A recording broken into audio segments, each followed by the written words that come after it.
Happy Diwali. आता काय झालं? एक काम कर ना, तू गावालाच राहा. नाही, तू पुण्यात येऊच नकोस. तू तिथं गावालाच राहा, शेती कर, कांदा बिंदा फोड, भाकरी सोबत खा, तिथं सुखात आयुष्य काढ, पण पुण्यात येऊच नकोस. मिस करतोय तुम्हाला. किती गोड. झालं बालिशपणा करून. मी तुझ्यासाठी ना फराळ बनवलंय. हा, सगळं थोडं थोडं आण आणि चकली जास्ती आण.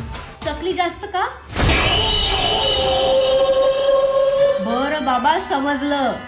हा, ते जाऊ दे, मी तुझ्यासाठी सोनपापडी पण आणणार आहे. सोनपापडी 2 झापडी देऊ का? काजू कतली आणायची, ते पण 5 किलो. आणि ते बाबा, हा. आणि मी आज मोठी रांगोळी काढली आणि त्यावर तुझं नाव पण लिहिलंय. अरे वा. पण त्यावर कुत्रा येऊन बसला.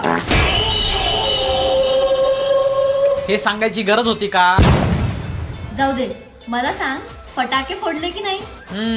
माझी फुलझडी तिकडे गावाला जाऊन बसली आणि मी इथं फटाके फोडू का? लाजतेस काय?